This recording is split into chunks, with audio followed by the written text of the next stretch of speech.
Teología gnóstica y cristiana de la nueva era. Guillermo León Pérez.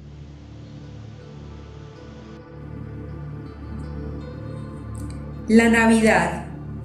La Navidad se refiere al proceso de concepción y nacimiento del Cristo, pero como la vida de Jesús está en íntima relación con el Cristo, es necesario ver parte del nacimiento de ambos.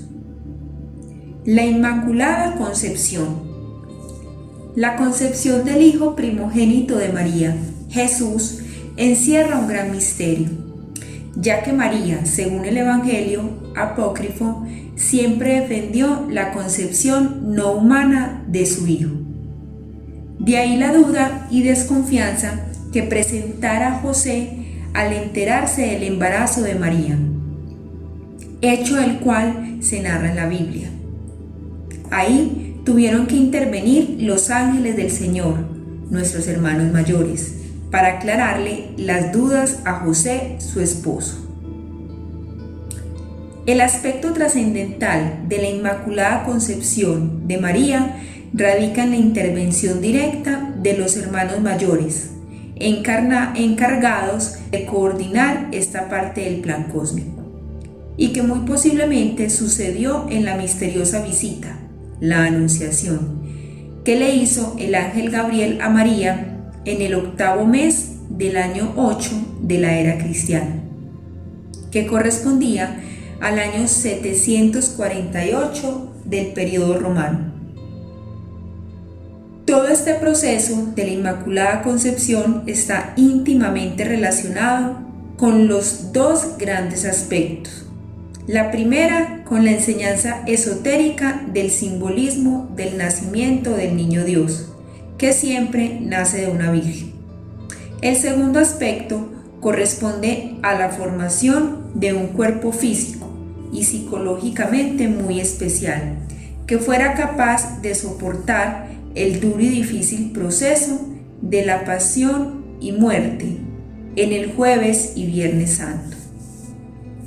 Es necesario comprender que la Inmaculada Concepción de la cual nace el Cristo es diferente a la concepción humana de la cual nacen todos los seres humanos. La Divina Madre Kundalini es siempre la Madre del Cristo, su Hijo. Ella concibe siempre por obra y gracia del Espíritu Santo, su Divino Esposo.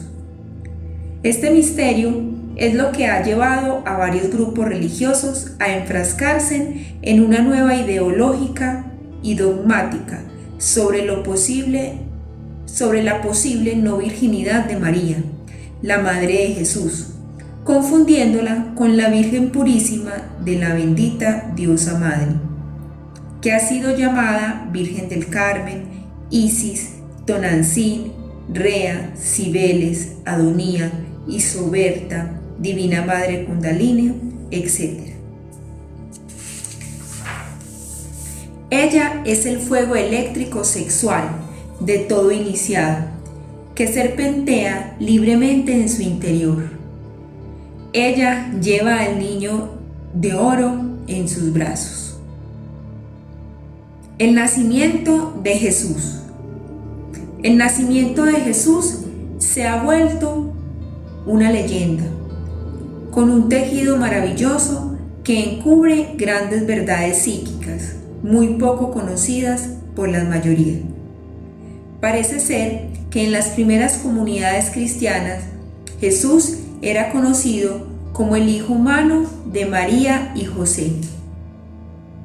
Más tarde, la leyenda, preocupada por mostrar el origen sobrenatural del Cristo, le hizo los ajustes sobre la historia de José, María, la Anunciación y el nacimiento. Jesús nació como cualquier niño, común y corriente. Cuando se asegura que Jesús nació en un pesebre, se está hablando esotéricamente del nacimiento espiritual de Jesús. El pesebre es solo un símbolo. Él tuvo que prepararse para poder encarnar en sí mismo su parte espiritual. Cuando estuvo preparado, el Maestro entró en él. Se dice entonces que ha nacido el Maestro. Este es el nacimiento segundo, el nacimiento espiritual, del que habló Jesús a Nicodemos. Este es el nacimiento del Maestro, del Cristo interno, y es la Navidad del corazón. Como la Biblia no indica específicamente cuándo nació Jesús, un astrónomo británico, David Hughes, de la Universidad de Sheffield, sugiere, según unos estudios que ha realizado, que el Nazareno nació el 15 de septiembre del año 7 de la era cristiana. O sea, 7 años antes de cuando empezaron a contar como fecha de nacimiento de Jesús. Este científico plantea que tampoco fue en diciembre, época en que se celebra la Navidad, el nacimiento del Niño Dios. El anterior planteamiento del siglo XX se aproxima mucho a los informes dados a conocer en un evangelio apócrifo, donde se asegura que Jesús, el Hijo de María, nació el 21 de agosto del año 7, que de acuerdo al antiguo calendario correspondía al año 747. Con el devenir de los tiempos se escogió el 25 de diciembre para el nacimiento de Jesús, por su proximidad con la fecha en que los romanos celebraban la fiesta del Invicto Sol, pues a Jesús ya se le consideraba un sol para la humanidad. El nacimiento del Niño Dios. Es urgente y necesario comprender a fondo los misterios crísticos en torno a la Navidad. El Cristo nace siempre de una virgen y todos los emblemas, símbolos y dramas del nacimiento de los dioses son siempre los mismos. El lugar del nacimiento del Cristo es Belén y se encuentra dentro de cada uno de nosotros. Belén, que viene del nombre del dios Sol, de los babilonios y germanos, Bel o Beleno, nos recuerda la torre de Bel, la torre de fuego. En nuestro cuerpo templo, la torre es la cabeza y el cuello, porque el resto del cuerpo constituye el templo. Antes de nacer el niño de oro, se debe tener la torre de Bel dentro de sí, es decir, haber elevado el fuego a la torre, a la parte superior de la cabeza, para poder recibir al Señor. El niño Dios nace siempre en los mundos y es crucificado en cada uno de ellos para que todos los seres de esos mundos tengan en abundancia. Este niño Sol, que nace el 24 de diciembre y se sacrifica en el equinoccio de primavera, la Semana Santa, para dar vida a todo lo que existe, tiene siempre, en todas las teologías religiosas, honda significación. Débil y desvalido, nace el niño del sol, en el humilde pesebre del mundo, en una de esas noches largas de invierno, cuando los días son muy cortos, en las regiones del norte. El establo o pesebre del mundo donde nace el niño Dios es la morada divina del alma, el templo eterno, invadido ahora por los animales del deseo. Estos animales se nutren con las sustancias inferiores de los bajos fondos animales del hombre.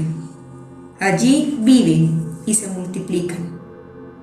Cada animal representa un defecto, que en el fondo son llamados agregados psíquicos, porque se han adherido como parásitos a nuestra psiquis.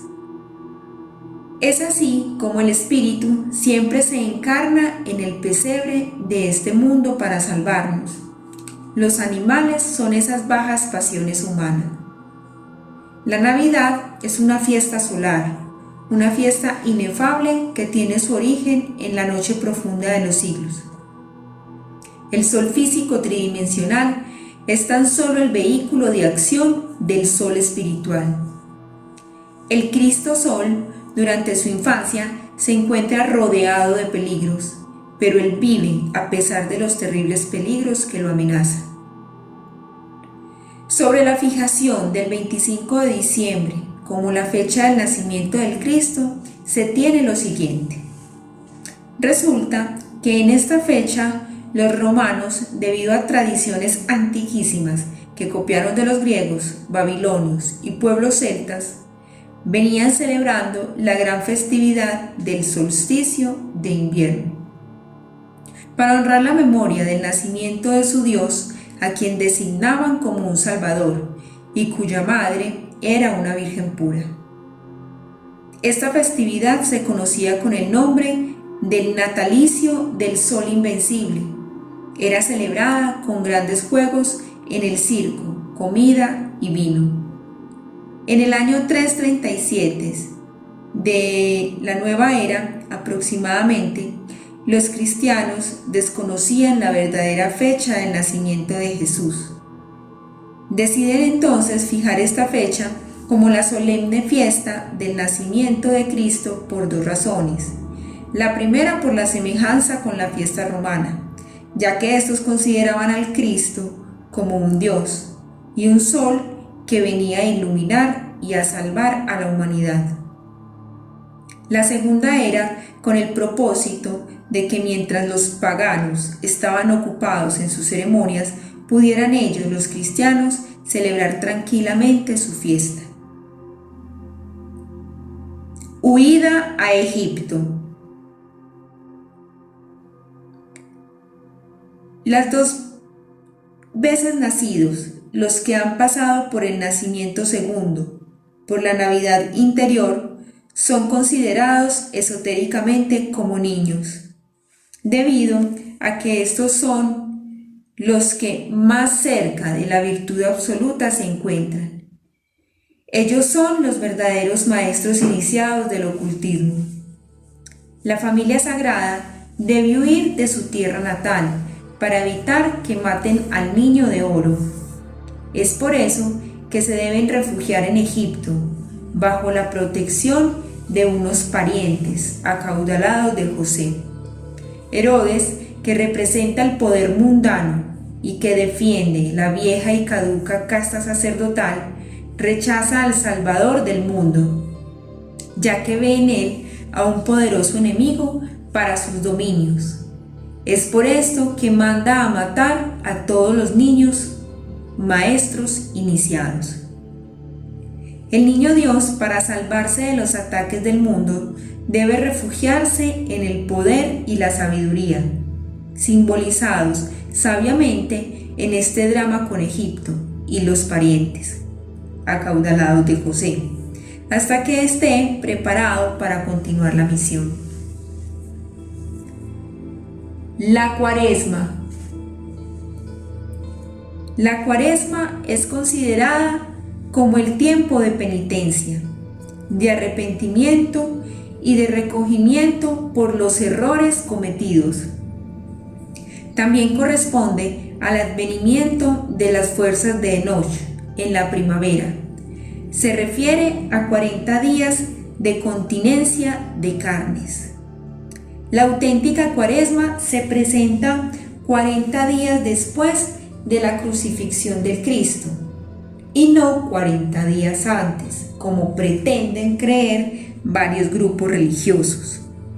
Es importante comprender el profundo significado esotérico de la Cuaresma, que se encuentra íntimamente relacionada con los procesos crísticos. Entre los procesos internos, esotéricamente hablando, Juan nos bautiza con agua y más adelante el Cristo nos bautiza con el fuego. Cuentan los evangelistas que Jesús, antes de empezar su majestuosa misión, fue bautizado en el río Jordán por Juan el Bautista. Y en el instante del bautismo, el espíritu de la sabiduría entró en él. Esto nos recuerda el advenimiento del Espíritu Santo, en lenguas de fuego, enviado por el Cristo en la fiesta de Pentecostés, 40 días después de la resurrección. Durante estos 40 días que preceden a la ascensión es que se debe vivir la Cuaresma, quedando prohibido totalmente el consumo de carnes, incluyendo el contacto sexual. Todo esto tiene que ver con la cristalización de ciertos procesos energéticos del cuerpo, que bajo la actividad erótica y pasional no serían posibles. En la parte bíblico, cuando después de la resurrección María Magdalena iba a tocar al Cristo resurrecto, Él le pidió que no lo hiciera, porque aún no había subido al Padre. Está íntimamente relacionado con este proceso de la Cuaresma. Después de la resurrección y cumplida la Cuaresma, viene la ascensión del Señor de los cielos.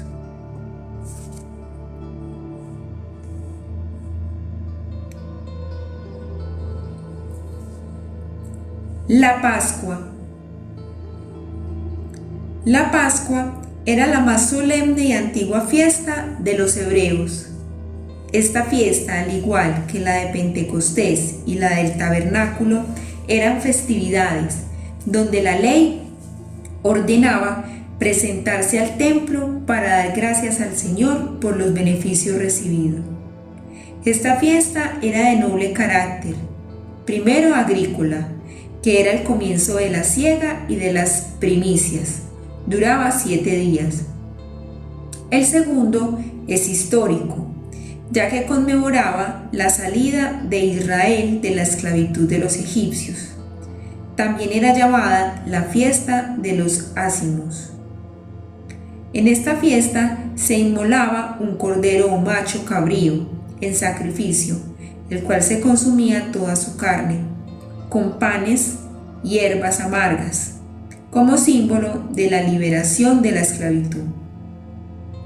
En el drama cósmico, el Cristo es el Cordero, que se va a inmolar, y los dolores de la pasión son las hierbas amargas de la antigua ceremonia pascual de los judíos, que representaba la liberación de la esclavitud.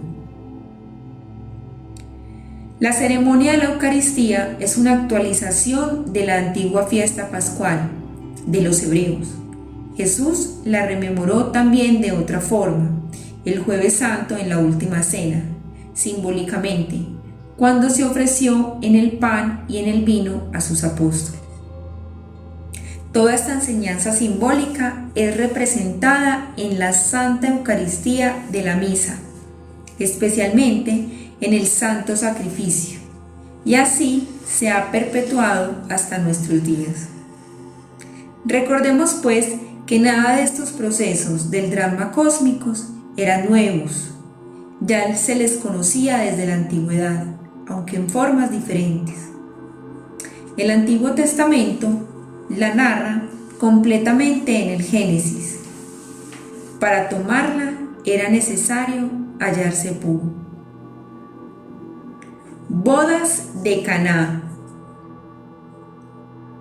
Entre las muchas enseñanzas trascendentales del Maestro Jesús se encuentra el milagro de las bodas de Caná.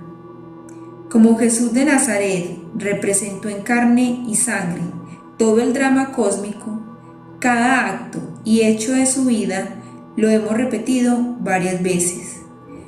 Y no nos cansaremos de hacerlo. Tiene una profunda sabiduría y nos enseña de los procesos de este maravilloso plan de redención del hombre. La transformación del agua en vino en las bodas de Caná es el primer milagro que realiza, y con este sabiamente el Maestro da comienzo a su vida pública. Lo hace con la gran enseñanza esotérica de la transmutación de nuestras aguas de vida, la energía sexual, en el vino de la luz espiritual, en el matrimonio del amor. Con este milagro enseñó públicamente la magia sexual, método privado por el cual cada seguidor del camino despierta y enciende el fuego sagrado, los fuegos espinales que están representados simbólicamente en los templos por los cirios, velas y veladores encendidos.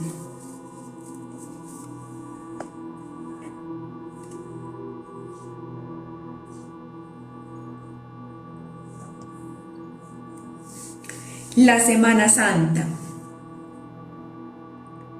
La Semana Santa es la más santa de todas las semanas, porque recuerda y conmemora una serie de procesos de verdades divinas y humanas que se tienen que vivir internamente en la gran obra. Cada día de esos equivale a largos periodos de trabajo, por lo que realmente la Semana Santa puede durar muchos años realizarla. La Semana Santa es profundamente significativa e incuestionable. Tiene raíces esotéricas muy hondas. Los acontecimientos del Calvario no son sucesos del pasado, son de ahora, son una realidad presente. Por ejemplo, la flagelación nos enseña a permanecer impasibles bajo los azotes del destino, resistiendo todos los dolores y adquiriendo un nuevo sentido de la vida. La corona de espinas nos enseña a desafiar moral e intelectualmente al mundo, permitiéndonos soportar el desprecio y el ataque contra lo más querido que tengamos. Nos enseña a afirmarnos contra la negación del mundo, camino único para convertirnos en nosotros mismos. Las escenas del Gólgota son el más profundo misterio del cristianismo vivo, que tiene que ver con el supremo misterio del dolor y el sacrificio. Este misterio de la pasión es una renovación de la energía por medio del amor y del sacrificio. Todos los seres humanos tenemos que vivir nuestra semana propia, nuestra Semana Santa propia. Todos los seres humanos tenemos que vivirla en mayor o menor escala. Tenemos que cargar la cruz del sufrimiento, ya que es necesario para el crecimiento personal, porque sin el martirio de la cruz no florece la rosa, y sin crucifixión no hay ascensión. Todos tenemos nuestros Judas que nos traicionan y a nuestro Cirineo que nos ayuda. La vida es una escuela en donde todo está diseñado para nuestro crecimiento y desarrollo personal y espiritual. Tengamos siempre presente que cada vez que el Cristo viene al mundo es rechazado y odiado por tres clases de hombres. Los primeros son los ancianos, que son las gentes llenas de experiencias. Lo rechazan porque él no está de acuerdo con lo que ellos plantean y piensan. Se sienten perjudicados. Los segundos son los escribas, que corresponden a los intelectuales de la época, porque nos encanta en sus teorías y significa un peligro para sus sistemas y sus sofismas. Y por último, los sacerdotes. Son todos los dirigentes de las diferentes religiones. Todos ellos ven en él un peligro para sus respectivas sectas religiosas. El Cristo es tremendamente rebelde y revolucionario. Es el fuego que viene a quemar todas las podredumbres que cargamos dentro, y cada vez que viene al mundo se levantan las multitudes contra él. La Semana Santa, históricamente, sucedió, según un evangelio apócrifo de esta era, en la semana comprendida entre el domingo 2 de abril, Ramos, y el domingo 9 de abril del año 30, Resurrección. Domingo de Ramos. Se presenta la entrada triunfante de Jesús el Cristo a Jerusalén, montado en un asno pollino. Las muchedumbres lo alaban, le tienden olivos, o sea, los ramos, y lo proclaman rey. La Jerusalén celestial se refiere a la ciudad interior que hay dentro de cada ser humano. Esta ciudad tiene 12 puertas y en cada una de ellas hay un ángel. que representa cada una de las 12 partes del ser, y son 12 perlas preciosas, 12 poderes cósmicos. Toda la ciudad es de oro puro, el oro del espíritu, que se debe construir. Pero para construir esta ciudad espiritual es necesario destruir la gran Babilonia, la madre de todos los adulterios y fornicaciones, que no es otra que la ciudad psicológica que por lo general tenemos. En ella viven entre sus calles y callejones los demonios rojos de Set, los agregados psíquicos que personifiquen los errores. El asno pollino representa a la mente y montarse en él simboliza el dominio sobre ella. Los olivos son el triunfo y la victoria. Las alabanzas y proclamaciones de rey es la fiesta que se celebra por esta entrada triunfante de Jerusalén. Lunes Santo. El Cristo con látigo expulsa a los mercaderes del templo y promete destruir el templo y en 3 días reconstruirlo. El templo aquí representa el vehículo físico y los mercaderes son todos aquellos elementos psicológicos que hay dentro de él, que vive vendiendo y negociando las cosas y elementos sagrados. Son todos los elementos infrahumanos que en nuestro interior cargamos. El látigo con el cual son expulsados es y ha sido el símbolo de la voluntad. La destrucción del templo y la reconstrucción al tercer día se refiere a la muerte que el Cristo iba a tener y la resurrección al tercer día. También está relacionado con las 3 purificaciones de la alquimia. Martes Santo. El Cristo vuelve al templo y en las escalinatas da su último discurso público, y allí es provocado por los escribas y fariseos, tratando de hacerlo caer para poderlo prender. El Cristo, hasta en sus últimos momentos, es enseñando y mostrando el camino. Mas sin embargo, sus muchos enemigos del mundo buscan acabar con él a cualquier precio. Miércoles Santo. El Cristo se retira al campo y pasa el día en meditación y retiro espiritual, preparándose para el duro momento de la pasión que se le avecina. En la gran obra se necesita recurrir mucho a la meditación y al retiro espiritual para que nos ayude a soportar las duras pruebas a las que somos sometidos. Jueves Santo. Se realiza el lavatorio de pies del Cristo a sus apóstoles. Celebran la última cena como remembranza a la cena pascual. Entre los grandes misterios del Jueves Santo se encuentra que el Cristo íntimo lava las faltas cometidas en el pasado.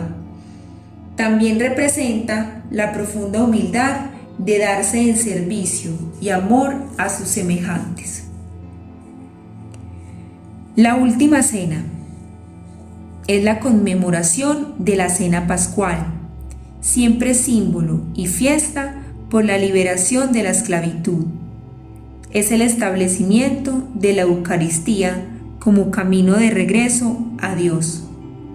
Es aquí donde se muestra la máxima entrega que el Cristo hace a los hombres, entregándose en carne y sangre para que nosotros vivamos, como mayor muestra de amor, y que los hombres deben aprender como vivo ejemplo. Los 12 apóstoles que tiene el Cristo están dentro de nosotros mismos y se corresponden a las 12 partes fundamentales de nuestro propio ser. Son 12 potestades que hay que aprender a relacionarse con ellas. Estos apóstoles, en su parte humana, en su personalidad, encarnaron su evangelio. Por eso estudiar detalladamente la forma de ser de cada uno de ellos nos revela grandes enseñanzas. Pedro, por ejemplo, que era muy acelerado e impetuoso, representa al sexo. Su evangelio se entiende con los misterios del sexo, el gran arcano.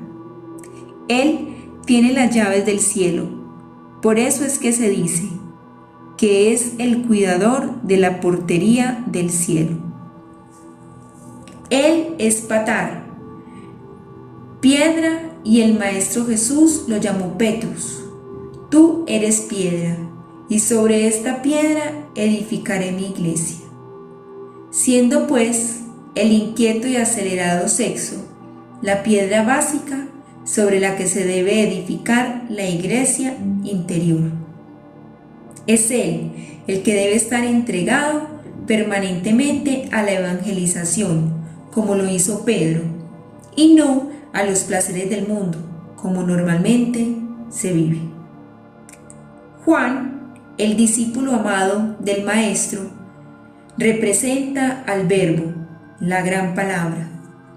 Fue a este apóstol al que le tocó estar cerca del Maestro todo el proceso de la pasión, y a quien el Maestro le solicitó se ocupara de su familia terrena, ahora que él no iba a estar. Judas Iscariote representó uno de los papeles más difíciles en este drama, después del Maestro. Él representaba el deseo, uno de los 3 traidores del Cristo. Su evangelio es el de la disolución del agregado psíquico y nos lleva a comprender a fondo la cuestión del ego y su eliminación. Andrés nos indica con precisión lo que son los 3 factores de la revolución de la conciencia. Este hermano de Pedro era el jefe, maestro y consejero del grupo en aquellos asuntos temporales y administrativos. El simbolismo de este apóstol es bastante importante en el estrecho y difícil camino de la gran obra. Este apóstol fue torturado y encadenado a muerte en la llamada Cruz de San Andrés. Esta cruz es una X con sus 2 brazos extendidos a derecha e izquierda y sus 2 piernas abiertas a lado y lado. Al morir de esta forma, este apóstol nos está hablando precisamente de la eliminación de estos parásitos psicológicos que nos inducen a cometer errores. Mate Levi, que era el recaudador, era científico, cuando ninguno nos enseña la ciencia pura, desconocida aún por los mismos científicos. De Santiago Zebedeo, hermano de Juan, conocido como el mayor, se dice que es el discípulo que más se parecía físicamente al gran Kabir Jesús. Este apóstol tenía grandes poderes psíquicos mágicos. Él es el patrón de la gran obra. Su evangelio, que representa al Mercurio, está sintetizado con su vida, y en su epístola, que está dirigida a todos aquellos que pretenden vivir el drama cósmico, es muy recomendable estudiarla y vivirla. Tomás, el incrédulo, el escéptico, enseña a manejar la mente, el discernimiento. Este apóstol representa a la mente crítica material que puede triunfar sobre la inercia de la duda intelectual cuando se enfrenta con la demostración de la verdad viva. Felipe, el intendente, nos enseña a viajar fuera del cuerpo físico a través del espacio. Simón el Celote, el apóstol exguerrillero, patriota, leal, sincero y honesto, representa el cumplimiento simultáneo del deber temporal para con los poderes civiles y del servicio espiritual en la hermandad del reino. Los gemelos Santiago Alfeo, el menor, y Judas Alfeo, mal llamado Judas Tadeo, representa las almas gemelas y además se refiere a las labores triviales de la vida, labores terrenales puestas al servicio del Dios Padre. Bartolomé o Natanael, el apóstol que por su franqueza tuvo dificultades con sus hermanos, representa el sentimiento superior. Nos enseña a expresarlos sabiamente. Viernes Santo. El Cristo es capturado, azotado, enjuiciado y muerto. Él vive toda la pasión y el Vía Crucis con toda intensidad. Los tres traidores que llevan al Cristo hasta la muerte son Judas, Pilatos y Caifás. Ellos son la representación de tres demonios. Judas, el demonio del deseo, vende al Cristo por 30 monedas de plata. Estas 30 monedas representan la materialidad, los vicios y las pasiones que cambian al Señor por las cantinas, los prostíbulos, las riquezas, la vida sensual, entre otros. Pilatos, que se lava las manos para justificar su acción, es el demonio de la mente. Es la que siempre encuentra justificación o evasivas para sus peores delitos. En cuanto a Caifás, el sumo sacerdote que busca por todos los medios cómo deshacerse del Cristo, es el demonio de la mala voluntad. Es el que prostituye la verdadera religión interior. Estos traidores los llevamos en nuestro interior y son ellos los que entregan al Cristo íntimo a la muerte y a las multitudes que gritan que suelten a Barrabás y que crucifiquen al Cristo. Estas multitudes simbolizan los instintos primarios y los agregados psicológicos que asesinan al Cristo. Barrabás representa al demonio de la perversidad. Las negaciones de Pedro representan el nivel de flaqueza y debilidad en el trabajo sexual, y con las cuales negamos al Cristo y nuestra parte espiritual.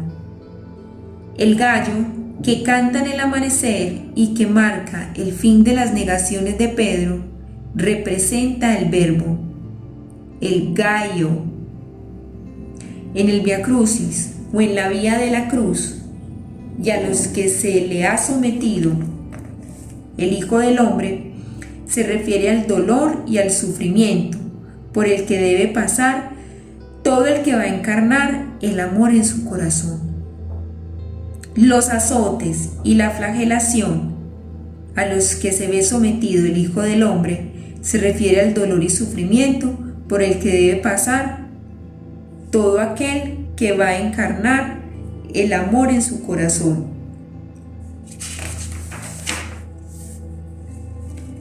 Las caídas, como la palabra lo indica, simboliza las diferentes caídas por las que hay que pasar antes de acabar toda la gran obra. El cirineo, que ayuda a cargar la cruz, es el gurú, el guía que siempre aparece en el camino para ayudarnos. La corona de espinas que le incrustan entre las sienes es el símbolo vivo de lo doloroso que es el trabajo con la mente, y además es una clásica diadema dolorosa en el astral de todo cristificado. El Gólgota o el monte de la calavera representa a la cabeza, y hasta ella hay que llevar la cruz del sacrificio para encarnar profundamente el amor. La cruz en sí misma es un símbolo sexual. En ella está el Lingam Yoni del gran arcano. El palo vertical es el masculino y el horizontal es el femenino. En el cruce de ambos se halla la clave de todos los misterios. La cruz no es solamente un símbolo convencional, sino la representación de una ley invariable del universo, la que cubre toda la gama de hechos y fenómenos de la naturaleza, sin excepción alguna. Nada puede venir a la existencia sin el poder maravilloso de la cruz. Ella encierra el misterio de todos los poderes inimaginables, sean estos físicos o psicológicos. La cruz es el poder universal que conlleva átomos, moléculas, células, órganos, tejidos, etc. Veamos varios ejemplos donde se manifiesta el poder de la cruz. Precioso líquido indispensable para la vida orgánica es sencillamente el cruce de dos átomos, de hidrógeno y una de oxígeno. El ser humano es el resultado de un cruce entre el zoospermo masculino y el óvulo femenino. El poder que sostiene los mundos está en el cruz magnética de los espacios, originado por el equilibrio entre las fuerzas centrífuga y centrípeta que se hallan en equilibrio. Otro ejemplo lo vemos cuando una semilla que es introducida en la tierra, al cruzar su poder con los elementos químicos que constituyen la tierra, produce árboles, semillas y frutos.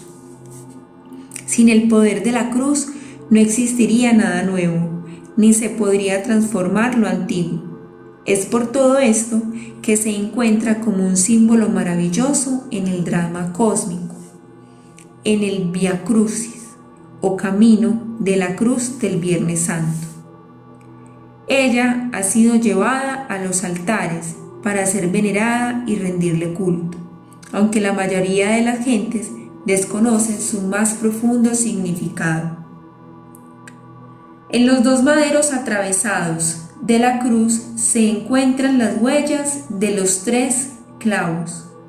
Si bien es cierto que estos permiten abrir los estigmas del iniciado en los misterios, o sea, los chakras de las palmas de las manos y de los pies, también simboliza en el mismo las 3 purificaciones del Cristo en sustancia. He ahí otro misterio trascendental. El vinagre y la hiel que se le da al Salvador del mundo en el momento más difícil de la cruz es un evidente símbolo que la senda es muy amarga y difícil. El hecho que el Cristo sea crucificado en medio de 2 ladrones, Dimas y Gestas, Ágato y Caco, es la representación que hay del equilibrio permanente que debe tener el que sigue la senda, y además representa el ladrón bueno, Dimas, Ágato, al que se roba las energías de vida hacia arriba y hacia adentro para la transmutación, y el mal ladrón, Gestas, Gaco, el que se la roba hacia abajo y hacia afuera para el desperdicio. El sábado santo, el cuerpo del Cristo yace muerto en el santo sepulcro, en medio de la oscuridad y el silencio. El santo sepulcro representa la oscuridad interior. Además, el silencio, la muerte y la quietud de este día santo se refiere a las purificaciones internas y a la comunicación con los mundos espirituales, antes de resurgir victorioso en la resurrección. Domingo de Resurrección. El Cristo resucita victorioso, venciendo a la muerte. Se presenta primero a María Magdalena y luego a sus apóstoles y discípulos. La resurrección del tercer día hace alusión a volver después de haber pasado por las 3 purificaciones alquimistas en las penumbras del Santo Sepulcro. Entonces el Señor, nuestro Rey, se levanta y adviene al mundo sensorial, penetrando profundamente la naturaleza orgánica para poder comunicarse con la humanidad y seguir cumpliendo su misión como siervo de todos. María Magdalena, a quien el Señor quitara los 7 demonios, es la misma Afrodita y la Venus, la mujer, el santo negar con la cual tenemos que vivir los grandes misterios del fuego, la magia sexual para despertarlo.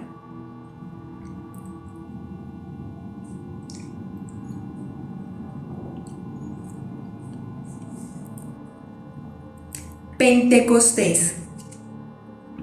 Esta fiesta hebrea tenía, al igual que la Pascua, connotaciones agrícolas e históricas.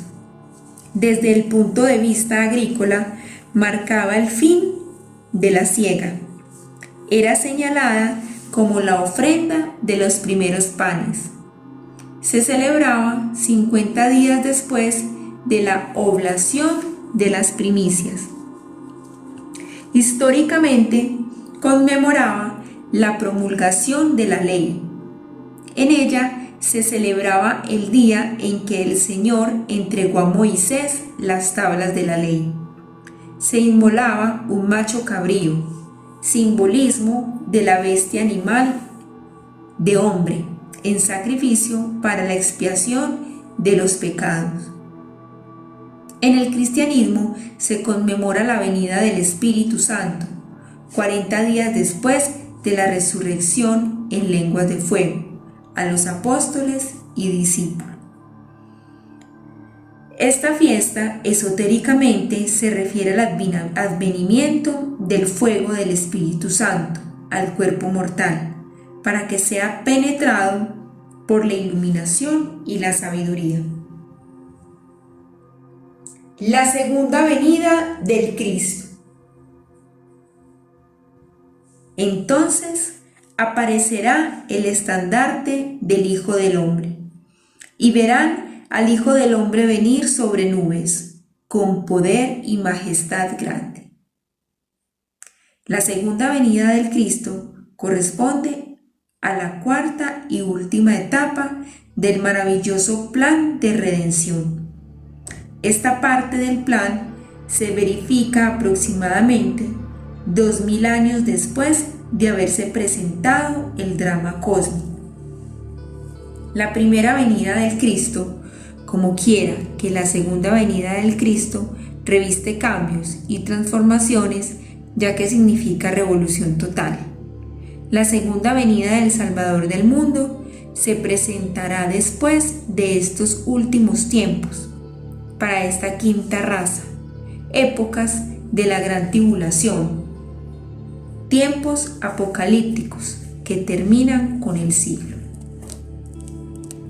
En la agonía de esta civilización, cuando las profecías apocalípticas se están cumpliendo y que los textos sagrados lo marcan con los tiempos del juicio final, se presenta de nuevo la participación activa de los hermanos mayores de la humanidad, o los llamados por las religiones antiguas ángeles del Señor o personalidades celestes.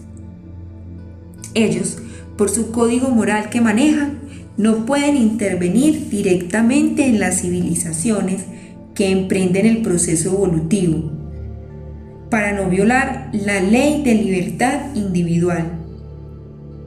Por esta razón, ellos, por órdenes superiores, se encuentran trabajando en forma directa para no alterar el orden, ayudándonos a que nos destruyamos más rápidamente.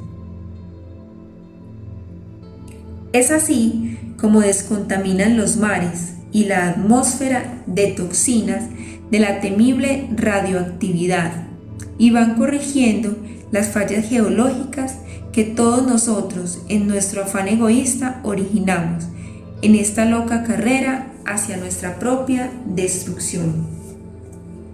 Pero su principal misión en estos tiempos es la de salvar y rescatar a todos aquellos que tengan las blancas vestiduras del reino y preparar la Jerusalén celestial para la segunda venida del Cristo. Esta segunda venida del Salvador del mundo, la viva encarnación del amor, no es como creen muchos que el Maestro Jesús, el Cristo, va a aparecer sobre las nubes, sino que su mensaje, su doctrina del amor y confraternidad va a ser ampliamente comprendido y asimilado por los sobrevivientes de la gran tribulación, quienes formarán la Jerusalén celestial, donde habrá una tierra nueva, un cielo nuevo y una vida nueva, la nueva raza en la era de luz.